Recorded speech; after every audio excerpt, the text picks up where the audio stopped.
Gravitation में आज हम सीखने वाले फ्री फॉल और साथ में उससे रिगार्डिंग कुछ न्यूमेरिकल्स है वो हम स्टडी करने वाले हैं। उसके पहले एक छोटी सी एक्टिविटी है वो करके देखेंगे। अगर मैं मेरे हाथ में एक पत्थर लेता हूँ, उसको पकड़ के रखता हूँ, ठीक है, तो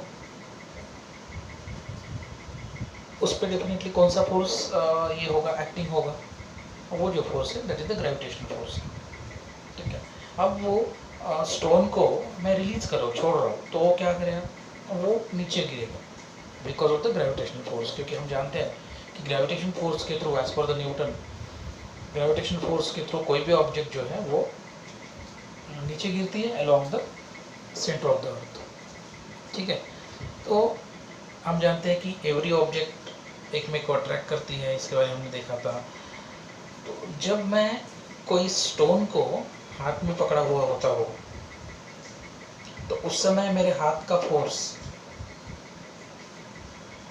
मेरे हाथ में फोर्स है, और इस कारण से जो नीचे से मतलब डाउनवर्ड जो फोर्स है, ग्रेविटेशनल जो फोर्स है, और मेरे हाथ का फोर्स जो कि अपवर्ड है, वो बैलेंस हो जाता है, जिसके कारण से मेरे हाथ में होल्ड की हुई जो ऑब्जेक्ट है, स्टोन है, वो नीचे नहीं गिरती है, ठीक है।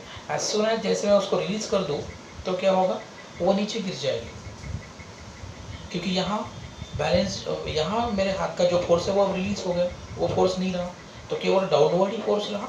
तो ऐसे समय पे वो ऑब्जेक्ट नीचे गिरती है। तो हम बोल सकते हैं कि an object moves under the influence of the force of the gravity alone. केवल ग्रेविटी, ग्रेविटेशनल फोर्स या फिर फोर्स ऑफ द ग्रेविटी अगर सिंगल अगर है तो वो ऑब्जेक्ट नीचे गिरती है, और ऐसे ऑब्जेक्ट को हम कहते हैं फ्री फॉल, ओके।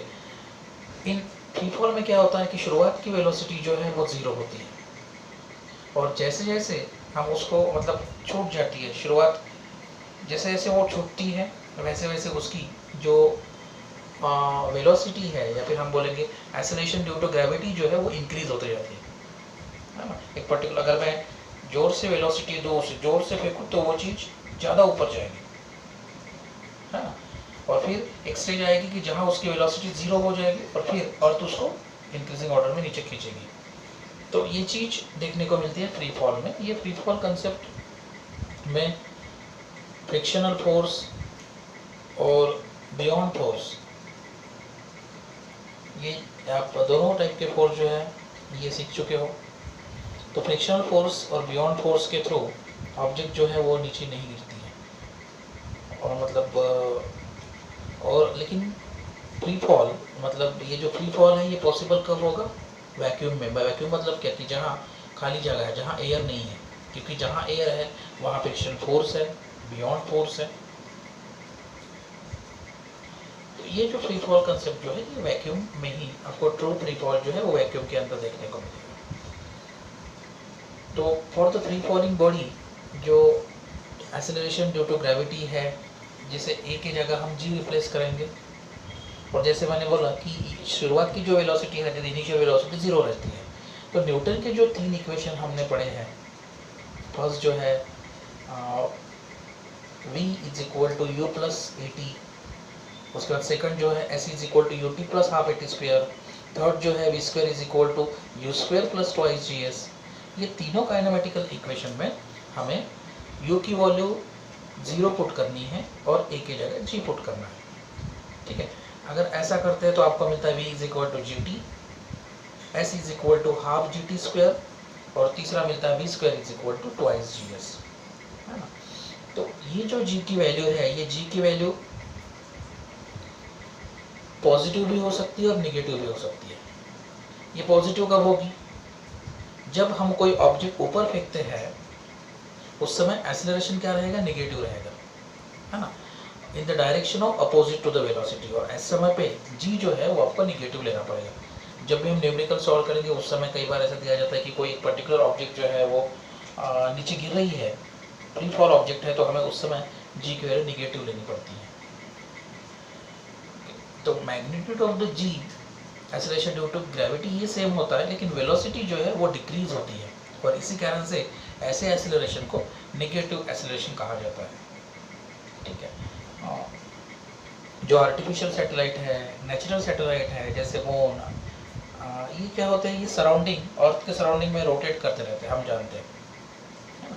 तो under the influence of the gravitational field के कारण यहाँ ये रोटेशंस होते हैं, और thus they are the free fall. Scientist ने फ्री फॉल के बारे में काफ़ी रिसर्च किया, अलग अलग ये किया गया है। उसमें ये देखा गया कि जैसे एक एक्सपेरिमेंट किया गया था 1590 में, गैलीलियो जो कि काफ़ी फेमस साइंटिस्ट थे, उन्होंने इटालियन सिटी जो वहाँ से इटली की जो सिटी है वहाँ एक बहुत बड़ा मीनार है, पिसा, सिटी ऑफ पिसा, इटालियन सिटी ऑफ पिसा, वहाँ एक मीनार के ऊपर से 2 स्पीयर से फिर नीचे फेंका गया, 2 स्पीयर जिनके मास अलग अलग है। तो वो जो वहाँ जो ये देखने को मिला कि वो जो टॉवर से 2 ऑब्जेक्ट जिनके मास अलग अलग है, एक छोटा है एक बड़ा है, ऐसा जब फेंकने को मतलब देखा गया कि नीचे आते समय ग्राउंड पे दोनों एक ही समय पे नीचे गिरे।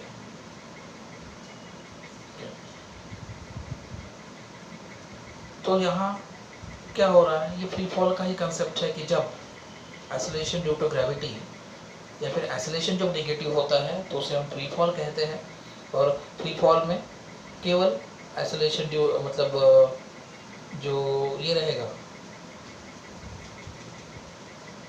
Under the influence of the force, gravitational force single अगर रहेगा तो उसे हम ये कहते हैं। तो फ्री फॉल में इनिशियल, जैसे मैंने बोला कि फ्री फॉल में इनिशियल वेलोसिटी 0 होती है, तो जैसे जैसे and goes on increasing due to the acceleration due to gravity. तो ये चीज़ डेमोस्ट्रिकली भी देखी गई। नॉट ओनली दैट कि इवन ये तो थोड़े वेटफुल है, लेकिन जहाँ वैक्यूम है, एक्सपेरिमेंट के थ्रू किया गया कि एक वैक्यूम, एक बॉक्स जिसे हम बोलेंगे या फिर वैक्यूम एरिया बोलेंगे, वहाँ से एक बड़ा पत्थर और दूसरा एकदम हल्का फीदर, पंख, पक्षियों का जो पंख होता है ना, वो दोनों डाला गया। तो वहाँ ये देखने को मिला कि वहाँ वो दोनों चीज़ें मतलब पंख और वो हेवी बॉडी, वो दोनों एक साथ नीचे गिरे। इसका वीडियो भी दिया हुआ है, आप नेट पे उसे सर्च कर सकते हो। तो ये एक्सपेरिमेंट किया गया अंडर वैक्यूम में, और देखा गया कि पंख और स्टोन दोनों एक ही समय पे नीचे अर्थ पे ऊपर गिरते हैं। तो एयर में तो डेफिनेटली बियॉन्ड फोर्स है और फ्रिक्शनल फोर्स है, तो जिस कारण से वो क्या हो जाएगा, हवा के कारण वो उसकी दिशा बदल देगा शायद, है ना, और वो हवा उसके कारण जो इधर जो है वो आराम से नीचे गिरेगा। लेकिन वैक्यूम में वैसा नहीं होगा, वैक्यूम में एयर नहीं होता है, उसके कारण से बियॉन्ड फोर्स या फिर फ्रिक्शन फोर्स का एग्जिस्टेंस नहीं रहेगा, जिसके थ्रू दोनों चीज़ें जो है एक समय पे गिरती है। ठीक है, तो वहाँ मैटर नहीं करता है कि ऑब्जेक्ट का शेप, साइज या फिर मास क्या है, ये चीज़ एक्सपेरिमेंटली प्रूव की गई है। इसी फ्री फॉल कंसेप्ट के ऊपर 2 न्यूमेरिकल्स दिए स्टूडेंट, वो देखेंगे। क्या बोला है कि the iron ball of the mass 3 kg is release from the height of 120 metre and falls freely to the ground, assuming that the value of the g is 10 meter per second square, and calculate the time taken by the ball, velocity of the ball and the height of the ball of the at the height the half the time it takes to reach the ground। 3 अलग अलग सब question इसमें एक ही इसमें पूछे गए, इस तरह के क्वेश्चन पूछते हैं, 3 मार्क के लिए हो सकता है। वो क्या दिया है, m that is the mass दिया है बॉल का 3 kg, साथ में ही s जो है डिस्प्लेसमेंट जिसे हम कहेंगे वो दिया है 125, और आपको निकालना है t। ठीक है, तो न्यूटन के अलग अलग 3 जो लॉ है उसमें से हम सेकंड लॉ का इस्तेमाल करने वाले हैं, s is equal to ut plus half at square. उसमें से s दिया है 125। शुरुआत की वेलोसिटी, बॉल की शुरुआत की जो वेलोसिटी है वो 0 है, इसलिए u इज इक्वल टू हम 0 लेंगे, बराबर। तो टाइम हमें निकालना है, प्लस 1/2, a की वैल्यू कितनी दी है यहाँ, a की value acceleration due to gravity जो है 10 मीटर पर सेकंड दिया हुआ है, तो 10 ले लेंगे। तो हमें s पता है, उसके बाद a पता है, केवल t को हमें निकालना है। तो हमें 125 is equal to 5t square मिलेगा, तो t square is nothing but the 125 upon 5, ये बन जाएगा 25। तो 25 किसका स्क्वायर है, 5 का, दैट मीन्स टाइम मिलेगा आपको 5 सेकंड। सेकंड में पूछा है कि वेलोसिटी क्या रहेगी, ओके, तो मतलब फाइनल वेलोसिटी क्या रही है पूछेगी, उसके लिए हम Newton first law of motion का इस्तेमाल करेंगे, v is equal to u plus a t. ठीक है, u तो हाँ इनिशियल वेलोसिटी 0 है, अभी हमने टाइम निकाला और a 10 दिया हुआ है, तो just v is equal to u plus a t में वैल्यू पुट अप करेंगे तो हमें 50 मीटर पर सेकंड ये आंसर मिल जाएगा। थर्ड जो बोला है कि अगर टाइम को हम आधा करते हैं जो दिए हुए g से, तो टोटल हमारा टाइम मतलब टाइम कितना आया हमारा 5 सेकंड, उसका आधा करना मतलब 2.5 बराबर। मतलब टाइम की जगह अगर हम 2.5 लेते हैं तो s कितना निकलेगा वो आपको यहाँ पूछा है। तो s is equal to u t plus half a t square जो काइनेमेटिकल इक्वेशन है उसमें हम लोग u और t की वैल्यू पुटअप करेंगे। तो u तो क्या मिलेगा, u 0 है तो पहली टर्म 0 हो जाएगी, half into 10 into 2.5 whole square, ये मिल जाएगा आपको 31.25 पूछा। ठीक है, तो आप क्या पूछा है कि height of the ball at the half of the time it will reach to the ground, height of the ball पूछा है। तो क्या करना पड़ेगा हमें कि जो हाइट दी है पहली 125 मीटर में से ये जो निकली हुई है अभी 31.25, इनको हमें सब्ट्रैक्ट करना पड़ेगा, तो हमें हाइट ऑफ द बॉल मिलेगी आधे समय के लिए। ठीक है, तो इसके ऊपर न्यूमेरिकल्स इजी होता है स्टूडेंट, बस आपको basic kinematical law of equations पता होना चाहिए और जिसके थ्रू और उनको और कैलकुलेशंस और रिस्पेक्टिव यूनिट पता है तो हम इजीली उसको सॉल्व कर सकते हैं। नेक्स्ट जो है कि एक टेनिस बॉल है जो कि थ्रोन अप किया है एंड उसके बाद वो एंड रीचेज द हाइट, जब फेंका है तो वो 4.05 मीटर तक के ऊपर गया है और बाद में वो नीचे आ गया। शुरुआत की वेलोसिटी क्या रहेगी और पूछा है कि टोटल टाइम कितना है उसको कम डाउन नीचे आने के लिए कितना समय लगेगा। तो उसमें हमें क्या करना पड़ेगा, सबसे पहले इनिशियल मतलब जो फाइनल वेलोसिटी है वो 0 दी है, डिस्टेंस जो है कितने ऊपर गया है वो हाइट दी हुई है 4.05, एक्सेलरेशन यहाँ ऊपर से नीचे वो चीज़ आ रही है, हमने ऊपर फेंका और बाद में वो नीचे आएगी फ्री फॉल, तो g जो है या फिर a जो है वो हमें एक्सेलरेशन ड्यू टू ग्रेविटी लेना पड़ेगा और उसको निगेटिव लेना पड़ेगा, है ना। निगेटिव क्यों, जैसे हमने देखा था कि ऑब्जेक्ट अगर ऊपर फेंकने के बाद नीचे जब आती है तो वो फ्री फॉल में आएगी। तो g की वैल्यू जो है ये हमें -10 मीटर पर सेकंड लेना है। Newton third law of equation का इस्तेमाल हम करेंगे, v square is equal to u square plus twice as, उसमें v तो 0 है, a दिया है, s दिया है और हमें u square is equal to 81 मिलेगा, therefore u is equal to 9 metre per second, ये इनिशियल वेलोसिटी मिलेगी बॉल की। अब क्या पूछा है कि डिस्टेंस अगर कि जाना और आना उसके लिए जो समय है, how much time total time will be take to come down, नीचे आने के लिए उसको टोटल समय कितना लगेगा। तो यहाँ a और g जो है 10 मीटर पर सेकंड हम लेंगे और डिस्प्लेसमेंट तो यहाँ दिया हुआ है 4.05 है, तो s is equal to u t plus half a t square के थ्रू हम उनकी वैल्यू निकालेंगे जिससे हमें t मिलेगा जो रहेगा 0.9।